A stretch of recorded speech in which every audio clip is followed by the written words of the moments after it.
Longtemps, je me suis couché de bonne heure. Parfois, à peine ma bougie éteinte, mes yeux se fermaient si vite que je n'avais pas le temps de me dire « je m'endors ». Et une demi-heure après, la pensée qu'il était temps de chercher le sommeil m'éveillait. Je voulais poser le volume que je croyais avoir encore dans les mains et souffler ma lumière. Je n'avais pas cessé, en dormant, de faire des réflexions sur ce que je venais de lire. Mais ces réflexions avaient pris un tour un peu particulier. Il me semblait que j'étais moi-même ce dont parlait l'ouvrage. Une église, un quatuor, la rivalité de François Ier et de Charles Quint. Cette croyance survivait pendant quelques secondes à mon réveil.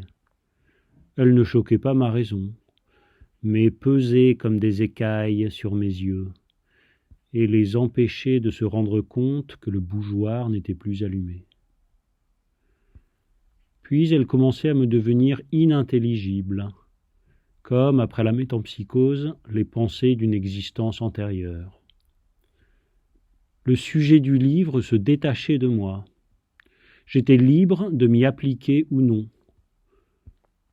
Aussitôt, je recouvrais la vue, et j'étais bien étonné de trouver autour de moi une obscurité, douce et reposante pour mes yeux, mais peut-être plus encore pour mon esprit, à qui elle apparaissait comme une chose sans cause, incompréhensible, comme une chose vraiment obscure.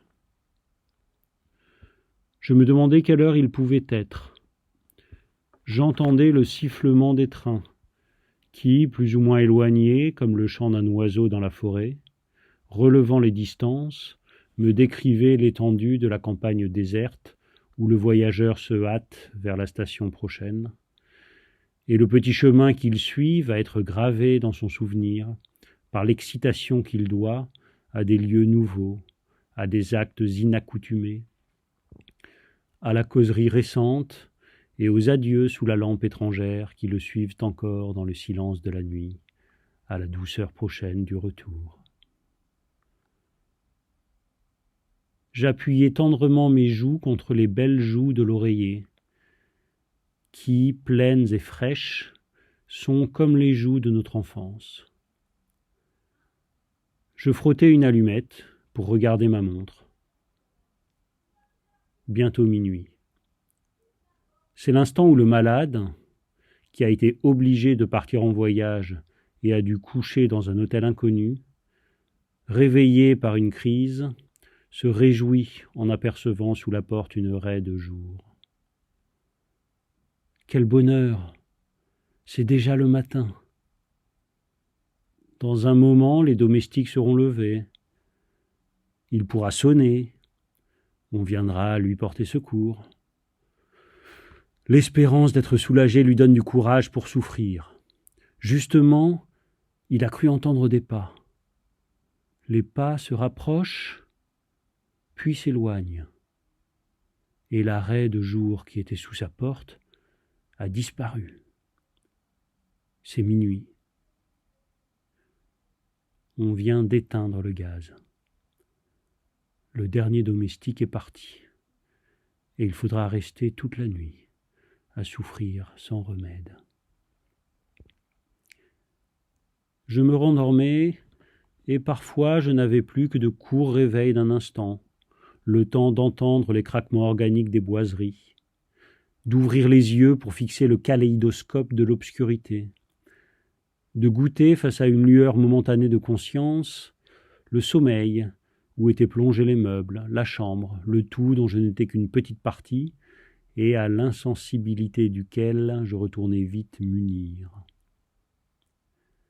Ou bien, en dormant, j'avais rejoint sans effort un âge à jamais révolu de ma vie primitive, retrouvé telle de mes terreurs enfantines, comme celle que mon grand-oncle me tira par mes boucles et qu'avait dissipé le jour, date pour moi d'une ère nouvelle, où on les avait coupées. J'avais oublié cet événement pendant mon sommeil. J'en retrouvai le souvenir aussitôt que j'avais réussi à m'éveiller pour échapper aux mains de mon grand-oncle. Mais par mesure de précaution, j'entourai complètement ma tête de mon oreiller avant de retourner dans le monde des rêves. Quelquefois, comme Ève naquit d'une côte d'Adam, une femme naissait pendant mon sommeil d'une fausse position de ma cuisse. Formé du plaisir que j'étais sur le point de goûter, je m'imaginais que c'était elle qui me l'offrait. Mon corps, qui sentait dans le sien ma propre chaleur, voulait s'y rejoindre. Je m'éveillai. Le reste des humains m'apparaissait comme bien lointain auprès de cette femme que j'avais quittée il y avait quelques moments à peine. Ma joue était chaude encore de son baiser, mon corps courbaturé par le poids de sa taille. Si, comme il arrivait quelquefois, elle avait les traits d'une femme que j'avais connue dans la vie, j'allais me donner tout entier à ce but, la retrouver.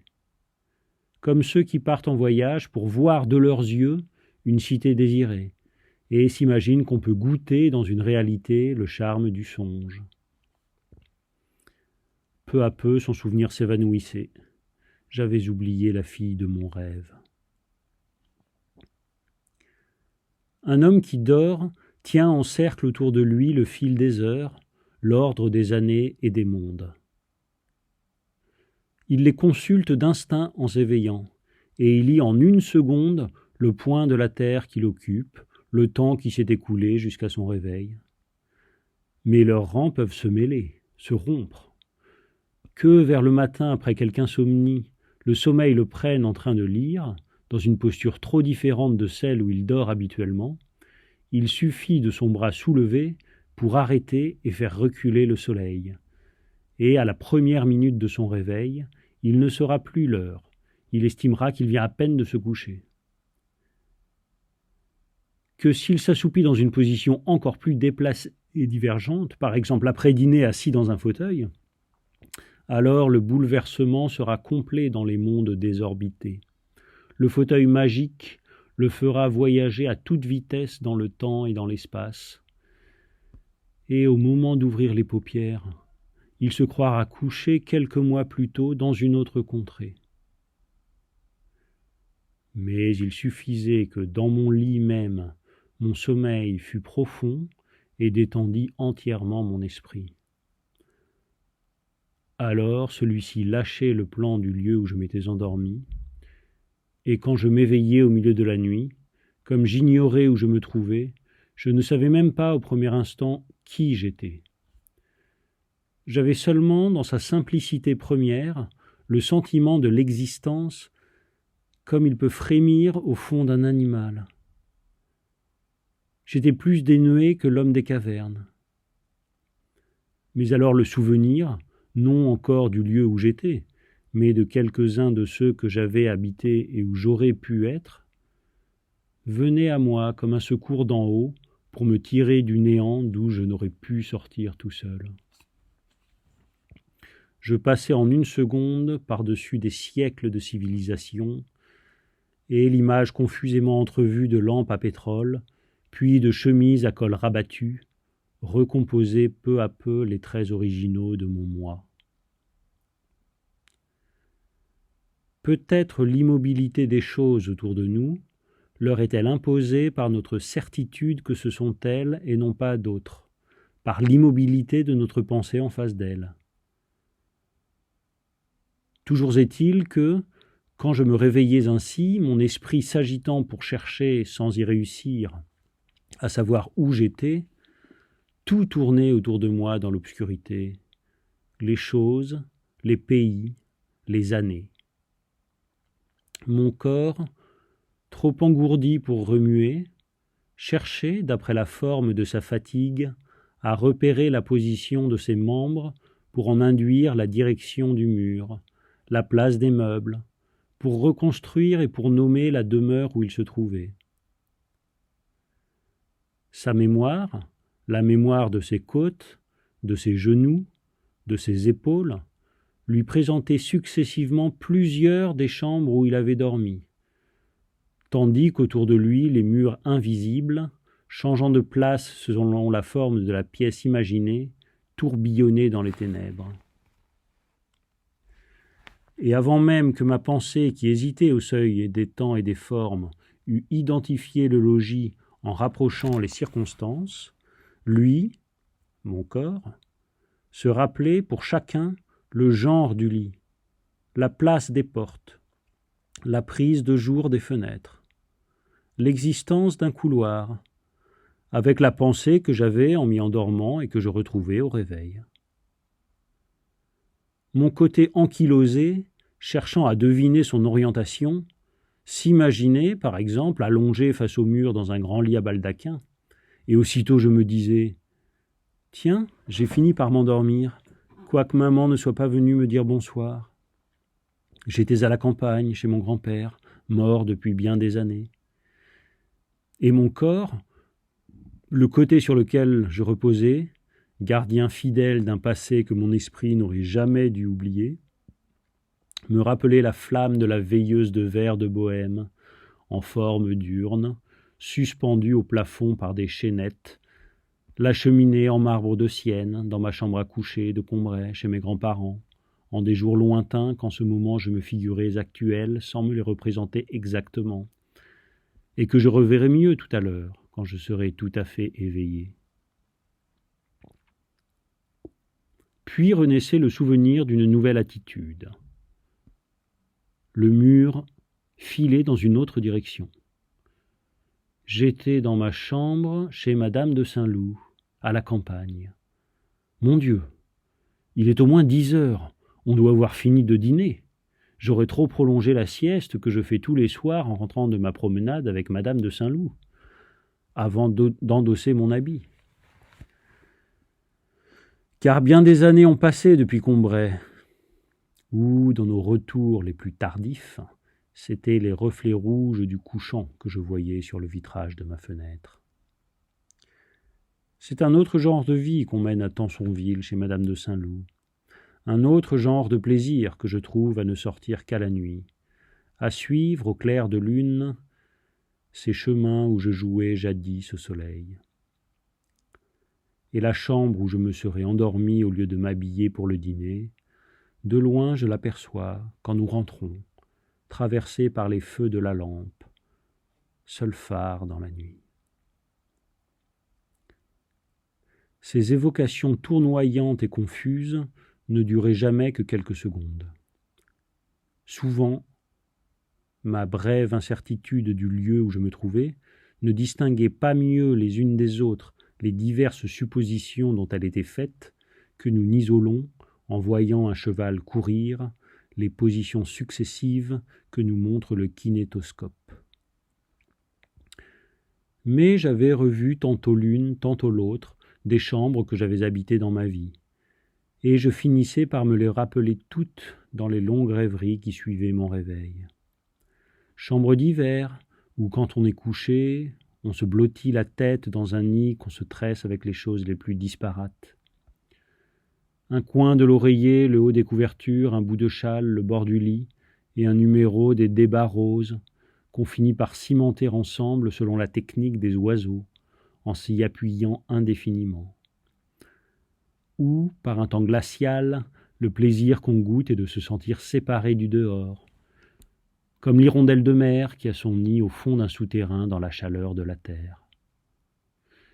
Et où, le feu étant entretenu toute la nuit dans la cheminée, on dort dans un grand manteau d'air chaud et fumeux, traversé des lueurs des tisons qui se rallument, sorte d'impalpable alcôve, de chaudes cavernes creusées au sein de la chambre même, zone ardente et mobile en ses contours thermiques, aérée de souffle, qui nous rafraîchissent la figure et viennent des angles, des parties voisines de la fenêtre ou éloignées du foyer, et qui se sont refroidies. Chambre d'été, où l'on aime être uni à la nuit tiède, où le clair de lune, appuyé au volet entr'ouvert, jette jusqu'au pied du lit son échelle enchantée. Où on dort presque en plein air, comme la mésange balancée par la brise à la pointe d'un rayon. Parfois la chambre Louis XVI, si gaie que même le premier soir je n'y avais pas été trop malheureux, et où les colonnettes qui soutenaient légèrement le plafond s'écartaient avec tant de grâce pour montrer et réserver la place du lit. Parfois, au contraire, celle petite et si élevée de plafond, creusée en forme de pyramide dans la hauteur de 2 étages et partiellement revêtue d'acajou, où dès la première seconde j'avais été intoxiqué moralement par l'odeur inconnue du vétiver, convaincu de l'hostilité des rideaux violets et de l'insolente indifférence de la pendule qui jacassait tout haut comme si je n'eusse pas été là, où une étrange et impitoyable glace à pieds quadrangulaires, barrant obliquement un des angles de la pièce, se creusait à vif dans la douce plénitude de mon champ visuel accoutumé à un emplacement qui n'était pas prévu. Où ma pensée, s'efforçant pendant des heures de se disloquer, de s'étirer en hauteur pour prendre exactement la forme de la chambre et arriver à remplir jusqu'en haut son gigantesque entonnoir, avait souffert bien de dures nuits, tandis que j'étais étendu dans mon lit, les yeux levés, l'oreille anxieuse, la narine rétive, le cœur battant. Jusqu'à ce que l'habitude eût changé la couleur des rideaux, fait taire la pendule, enseigné la pitié à la glace oblique et cruelle, dissimulé, sinon chassé complètement, l'odeur du vétiver, et notablement diminué la hauteur apparente du plafond. L'habitude, aménageuse habile mais bien lente, et qui commence par laisser souffrir notre esprit pendant des semaines dans une installation provisoire, mais que, malgré tout, il est bien heureux de trouver, car sans l'habitude, et réduit à ses seuls moyens, il serait impuissant à nous rendre un logis habitable. Certes, j'étais bien éveillé maintenant. Mon corps avait viré une dernière fois et le bon ange de la certitude avait tout arrêté autour de moi, m'avait couché sous mes couvertures dans ma chambre et avait mis approximativement à leur place dans l'obscurité ma commode, mon bureau, ma cheminée, la fenêtre sur la rue et les 2 portes. Mais j'avais beau savoir que je n'étais pas dans les demeures dont l'ignorance du réveil m'avait en un instant, sinon présenté l'image distincte, du moins fait croire la présence possible, le branle était donné à ma mémoire. Généralement, je ne cherchais pas à me rendormir tout de suite. Je passais la plus grande partie de la nuit à me rappeler notre vie d'autrefois, à Combray chez ma grand-tante, à Balbec, à Paris, à Doncières, à Venise, ailleurs encore, à me rappeler les lieux, les personnes que j'y avais connues, ce que j'avais vu d'elles, ce qu'on m'en avait raconté. À Combray, tous les jours, dès la fin de l'après-midi, longtemps avant le moment où il faudrait me mettre au lit et rester s'endormir loin de ma mère et de ma grand-mère, ma chambre à coucher redevenait le point fixe et douloureux de mes préoccupations. On avait bien inventé, pour me distraire les soirs où on me trouvait l'air trop malheureux, de me donner une lanterne magique, dont, en attendant l'heure du dîner, on coiffait ma lampe. Et à l'instar des premiers architectes et maîtres verriers de l'âge gothique, elle substituait à l'opacité des murs d'impalpables irisations, de surnaturelles apparitions multicolores, où des légendes étaient dépeintes comme dans un vitrail vacillant et momentané. Mais ma tristesse n'en était qu'accrue, parce que rien que le changement d'éclairage détruisait l'habitude que j'avais de ma chambre, et grâce à quoi, sauf le supplice du coucher, elle m'était devenue supportable. Maintenant, je ne la reconnaissais plus, et j'y étais inquiet, comme dans une chambre d'hôtel ou de chalet où je fusse arrivé pour la première fois en descendant du chemin de fer. Au pas saccadé de son cheval, Golo, plein d'un affreux dessein, sortait de la petite forêt triangulaire qui veloutait d'un vert sombre la pente d'une colline, et s'avançait en tressautant vers le château de la pauvre Geneviève de Brabant. Ce château était coupé selon une ligne courbe qui n'était autre que la limite d'un des ovales de verre ménagés dans le châssis qu'on glissait entre les coulisses de la lanterne. Ce n'était qu'un pan de château, et il avait devant lui une lande où rêvait Geneviève, qui portait une ceinture bleue. Le château et la lande étaient jaunes, et je n'avais pas attendu de les voir pour connaître leur couleur, car avant les vers du châssis, la sonorité mordorée du nom de Brabant me l'avait montré, avec évidence. Golo s'arrêtait un instant pour écouter avec tristesse le boniment lu à haute voix par ma grand-tante, et qu'il avait l'air de comprendre parfaitement, conformant son attitude, avec une docilité qui n'excluait pas une certaine majesté, aux indications du texte. Puis il s'éloignait du même pas saccadé, et rien ne pouvait arrêter sa lente chevauchée. Si on bougeait la lanterne, je distinguais le cheval de Golo, qui continuait à s'avancer sur le rideau de la fenêtre, se bombant de leurs plis, descendant dans leurs fentes. Le corps de Golo lui-même, d'une essence aussi surnaturelle que celui de sa monture, s'arrangeait de tout obstacle matériel, de tout objet gênant qu'il rencontrait, en le prenant comme ossature, et en se le rendant intérieur.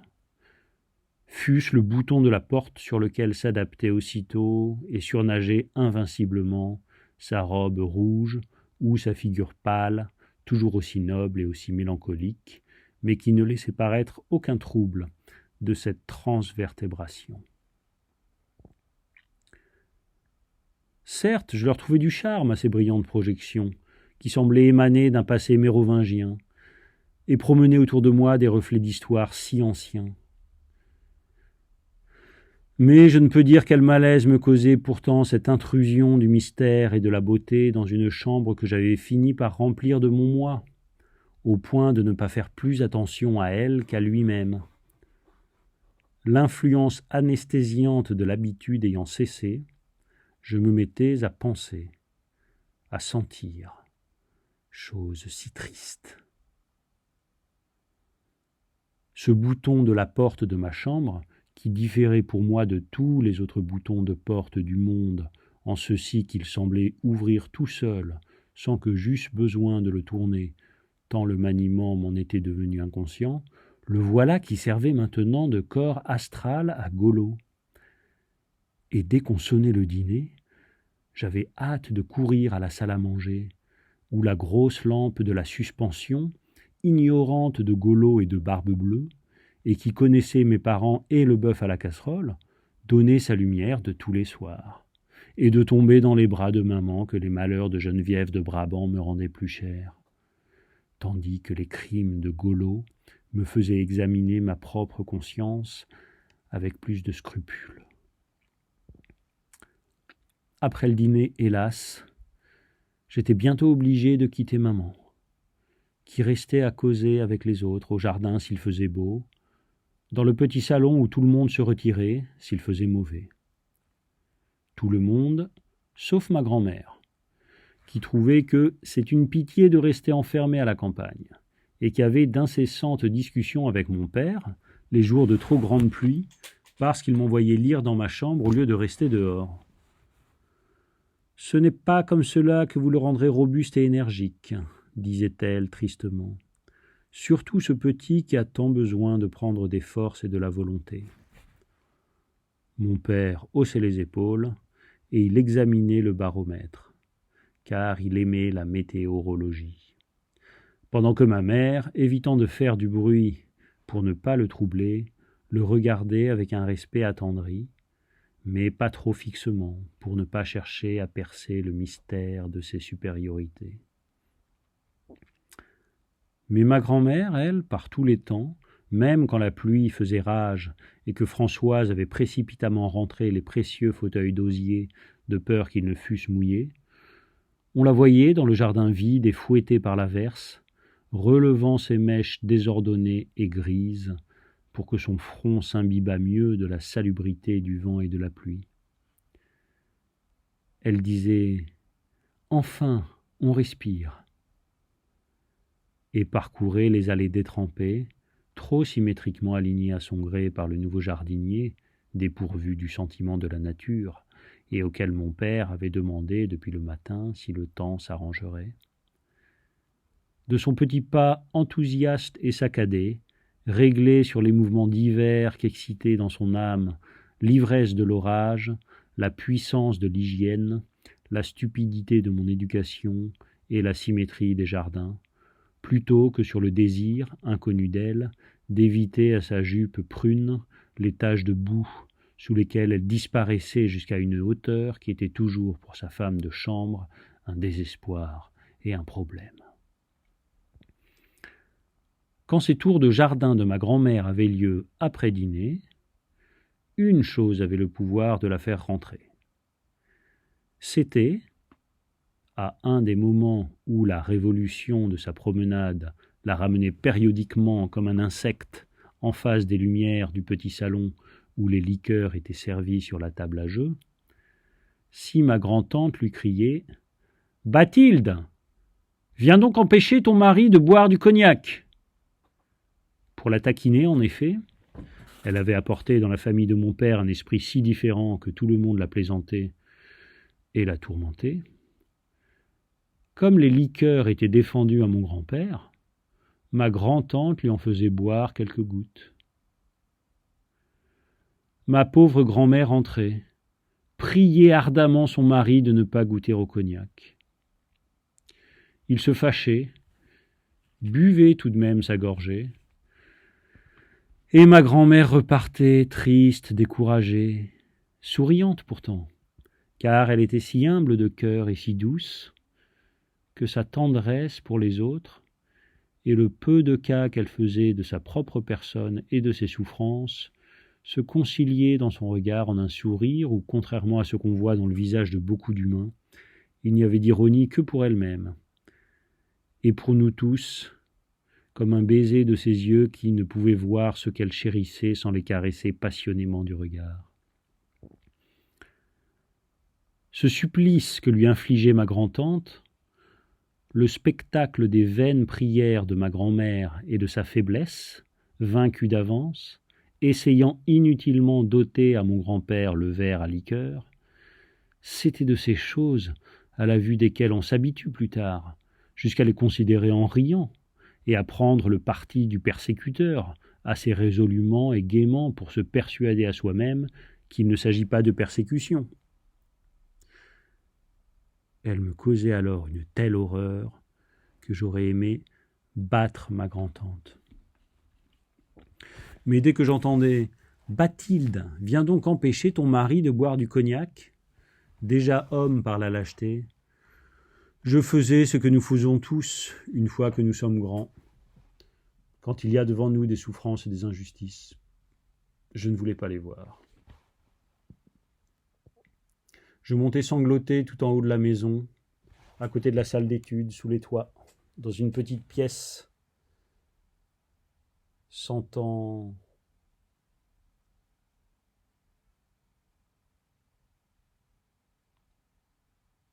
l'anis, et que parfumait aussi un cassis sauvage poussé au dehors entre les pierres de la muraille, et qui passait une branche de fleurs par la fenêtre entr'ouverte. Destinée à un usage plus spécial et plus vulgaire, cette pièce, d'où l'on voyait pendant le jour jusqu'au donjon de Roussainville-le-Pin, servit longtemps de refuge pour moi, sans doute parce qu'elle était la seule qu'il me fut permis de fermer à clé. À toutes celles de mes occupations qui réclamaient une inviolable solitude, la lecture, la rêverie, les larmes et la volupté. Hélas, je ne savais pas que, bien plus tristement que les petits écarts de régime de son mari, mon manque de volonté, ma santé délicate, l'incertitude qu'il projetait sur mon avenir, préoccupaient ma grand-mère au cours de ces déambulations incessantes de l'après-midi et du soir, où on voyait passer et repasser, obliquement levé vers le ciel, son beau visage aux joues brunes et sillonnées, devenu, au retour de l'âge, presque mauve, comme les labours à l'automne, barré si elle sortait par une voilette à demi relevée, et sur lesquelles, amenée là par le froid ou quelque triste pensée, était toujours en train de sécher un pleur involontaire.